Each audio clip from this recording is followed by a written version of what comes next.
श्री स्वामी समर्थ. भगवान विष्णूंना तुळस ही अत्यंत प्रिय का आहे? तुळस ही कोण होती? यामागचं आपण रहस्य जाणून घेऊया. चला तर व्हिडिओला सुरुवात करूया.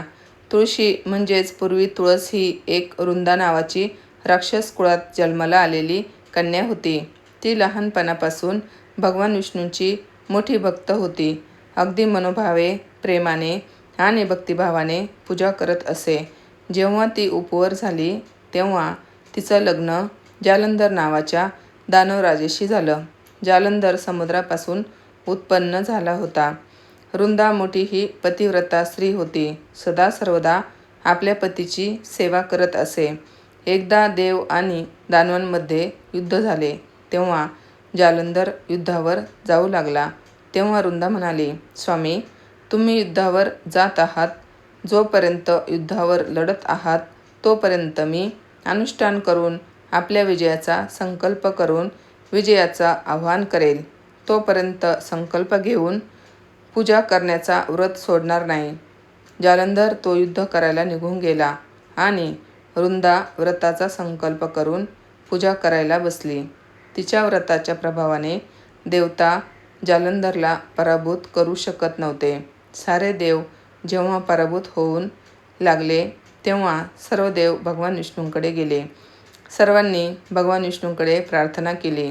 तेव्हा भगवान सांगू लागले, रुंदा माझी प्रिय भक्त आहे. तिच्याशी मी छल करू शकत नाही.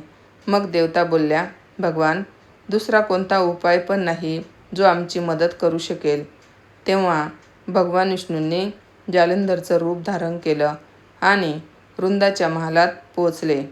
ज्या क्षणी रुंदाने आपल्या पतीला पाहिले त्या क्षणी पूजा आटपून उठली आणि त्यांच्या पाया पडली.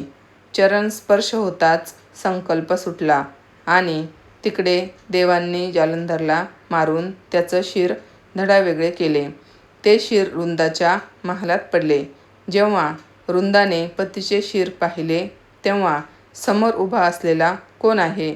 रुंदाने विचारले, आपण कोण आहात ज्याच्या पादस्पर्श करून मी संकल्प सोडला? विष्णू आपल्या खऱ्या रूपात आले. ते काहीच बोलले नाहीत. रुंदा सर्व काही समजून गेली. तिने भगवान विष्णूंना शाप दिला, तुम्ही आत्ताच दगड बनाल.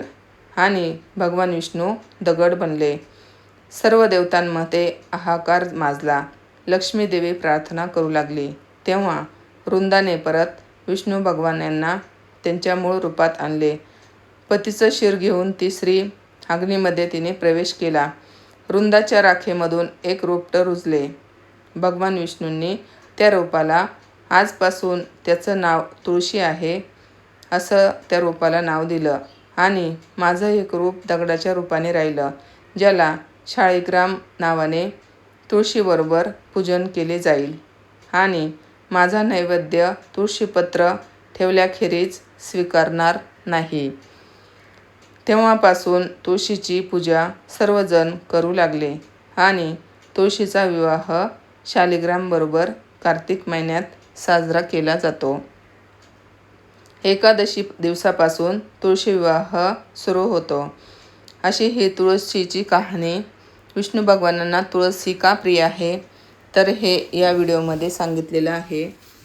सर्वांना श्री स्वामी समर्थ. व्हिडिओ आवडला असेल तर नक्कीच लाईक, शेअर आणि सबस्क्राईब करा. अवधूत चिंतन श्री गुरुदेव दत्त.